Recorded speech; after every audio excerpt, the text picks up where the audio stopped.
Здравствуйте! В эфире телеканала программа «Актуальное интервью», в студии Кристина Якупова. Число бюджетных мест в российских вузах в новом учебном году увеличится на 11,5 тысяч мест. Всего на бюджетные места смогут поступить 588 тысяч человек. Приемные вузовские комиссии начнут работу в середине июня. Как идет подготовка к началу приемной кампании в Северо-Восточном федеральном университете, мы узнаем у гостя студии Елизаветы Ильиной, начальника Центральной приемной комиссии Северо-Восточного федерального университета. Елизавета Алексеевна, здравствуйте. Здравствуйте. Как в этом году организован прием документов? Сохранится ли электронный прием? Ведь 2 года подряд документы подавались только онлайн. Так, у нас подготовка к приемной кампании началась в прошлом году.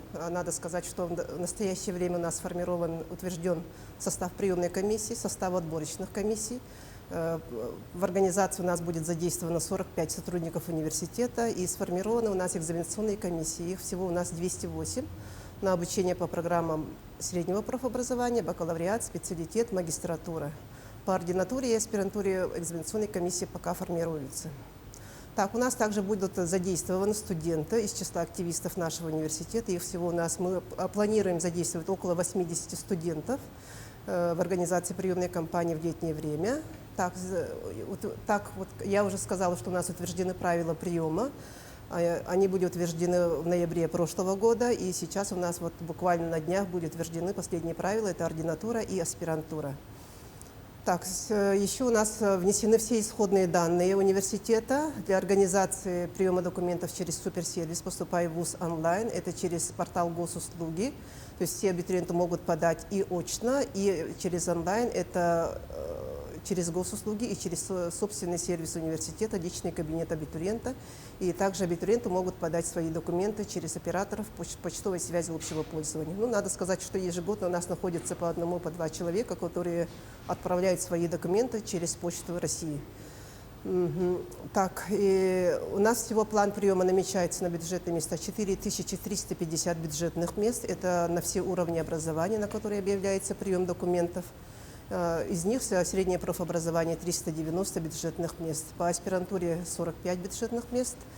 Так, и мы прием документов начинаем 20 июня, то есть 20 июня у нас можно будет подать документы и очно, это в главном учебном корпусе, то есть мы в данное время определили место приема документов и в местах расположения филиалов. Это в городе Мирный, в городе Нерюнгри и в городе Анадырь. Но надо сказать, что все филиалы, все колледжи нашего университета, все учебные подразделения, все представители будут в одном здании, это в главном учебном корпусе нашего университета. Отборочные комиссии будут располагаться на 1-м, 2-м, 3-м этажах. Сейчас мы определяем как раз вот кабинеты расположения, где они будут находиться. И, так, что еще можно сказать? Ну, какие новшества в работе приемной комиссии в этом году? Так, новшество у нас следующее. Так, надо сказать, что в связи с переходом на очный формат работы, на очный формат взаимодействия у нас поступающие, желающие быть зачисленными на бюджетные места, они обязаны будут предоставить свои оригиналы аттестатов или дипломов об образовании. То есть, получается, у нас 2 года предыдущие, они изъявляли свое желание, и таким образом они просто электронно отправляли свое согласие, что вот они хотят быть зачисленными и предоставить свой оригинал в течение 1 года после зачисления. Сейчас им уже на этапе приемной кампании, то есть в августе, в июле необходимо предоставить свой оригинал аттестата или диплома. Так, последними нововведениями, вот именно последних нескольких лет, это можно сказать, может, уже кто-то упустил из виду, это надо сказать, что в число необходимых сведений, которые абитуриент обязан предоставить, это данные СНИЛС, то есть страховой номер индивидуального лицевого счета в Пенсионном фонде Российской Федерации. Эти сведения необходимо предоставить, ведь именно по ним с прошлого года каждый поступающий идентифицирует себя в списках поступающих. То есть сейчас уже нет вот списков вот таких больших, да, из нескольких тысяч там имен, фамилия, имя, отчество, сколько баллов. И сейчас человек сам себя может идентифицировать по своему СНИЛС. И с этого года одно новшество, это в организационных тоже моментах. Конечно, все приказы о зачислении будут изданы в установленном порядке, то есть с указанием фамилии, имени, отчества, но сведения о зачислении, они будут размещаться вот, не персонифицированные, то есть можно идентифицировать себя тоже по СНИЛС, то есть без указания фамилии, имени, отчества. Данные сведения они будут доступны поступающим в течение 6 месяцев после зачисления. Ну и в связи с последними событиями, конечно, у нас есть изменения в части приема граждан ЛНР, ДНР, Украины и граждан Российской Федерации, которые были вынуждены завершить свое обучение в других странах из-за недружественных действий. Вот эти граждане Российской Федерации не могут переводиться в российские вузы при наличии документов или при их желании, или могут поступать в университеты Российской Федерации без необходимости сдавать экзамен ЕГЭ. То есть им просто необходимо сдать вступительные испытания, которые вуз проводит самостоятельно. Ну, в нашем университете этот перечень вступительных испытаний, он совпадает. То есть предметы совпадают с перечнем вступительных испытаний, которые определены для других категорий, то есть для обычных категорий граждан. Ну, расскажите о самых актуальных направлениях в Северо-Восточном федеральном университете. Так, самые актуальные направления, это я бы сказала, что это самые популярные направления, которые востребованы среди поступающих. Вот последние годы, да, мы отмечаем, что самое популярное, самое востребованное направление – это специальность лечебное дело. Ежегодно мы отмечаем, что повышается и повышается спрос на эту программу. Ну, далее у нас идет информатика, вычислительная техника, педиатрия, прикладная информатика, фундаментальная информатика, технология, прикладная математика и так далее. Ну и замыкает десятку вот самых востребованных программ – это юриспруденция. Ну и ежегодно, традиционно, конечно же, есть конкурс на программы в сфере экономики, то есть финансово-экономический институт, филологический факультет, журналистика, да, строительство, например, архитектура, землеустройство и кадастр, педагогическое направление. Ну и программы, связанные с изучением иностранных языков. Особенно последние 2-3 года, даже больше, отмечался такой ажиотаж вокруг изучения корейского, китайского языков. Но в этом году мы будем смотреть, как сложится картина, как сложится ситуация, какие программы останутся самыми востребованными. Но я думаю, что лечебное дело все равно останется. И еще хотелось бы отметить, что вот по вопросам, которые поступают в приемную комиссию, есть у нас, например, заочники, и их интересует, например, программы в области логопедии, психологии, социальной работы, педагогическое образование. То есть люди хотят получить как второе высшее или как просто образование вот такие программы, такие компетенции. Как будет проходить прием документов при поступлении в колледже при университете?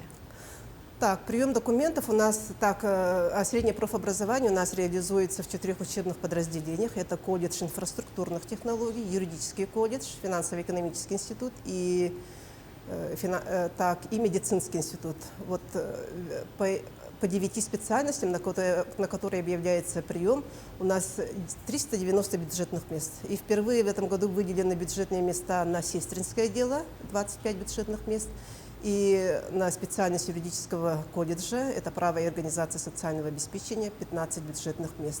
Ну и остальные бюджетные места, это по программам IT и по строительству.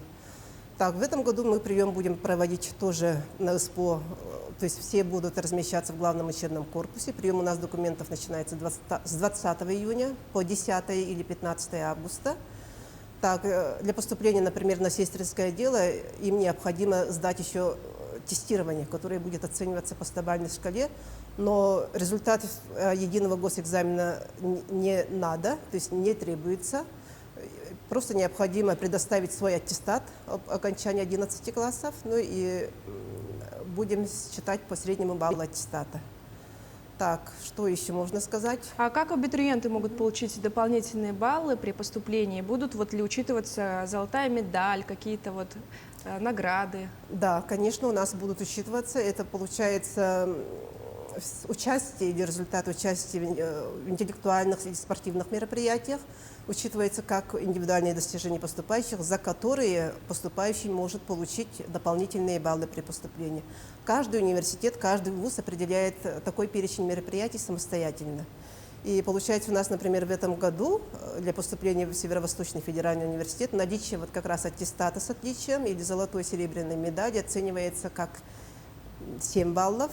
Так, а наличие документа о среднем профобразовании оценивается тоже с отличием от 2 до 7 баллов. Золотой, серебряный, бронзовый значок отличия при сдаче ГТО оценивается, например, золото можно получить 4 балла, бронзу 2 балла, серебро, соответственно, 3 балла. Ну и и участие в различных то есть олимпиадах, то есть это призеры, победители олимпиад из федерального перечня, победители и призеры Всероссийской олимпиады школьников, которые не воспользовались своим особым правом при поступлении, то есть правом зачисления без вступительного испытания, они получают 10 баллов. Ну и все мероприятия, которые учитываются, то есть которые проводятся институтами и факультетами СВФУ самостоятельно, например, победителям присуждается 5 баллов, и, соответственно, призерам 3 балла и так далее. А сколько вообще ожидается поступающих в этом году?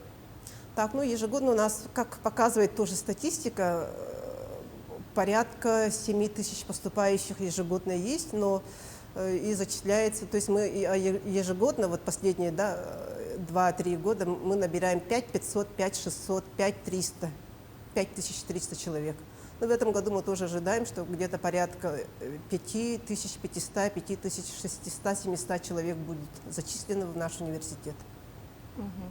Расскажите, а как поступить на заочное обучение, на какое-то направление?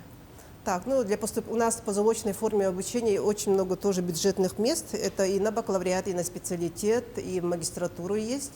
Бюджетные места, чтобы поступить на бюджетные места, надо с 20 июня подать свои документы и по 10 июля. Потом, если у человека есть среднее профобразование, тогда ему необходимо дальше сдать свои экзамены для поступления.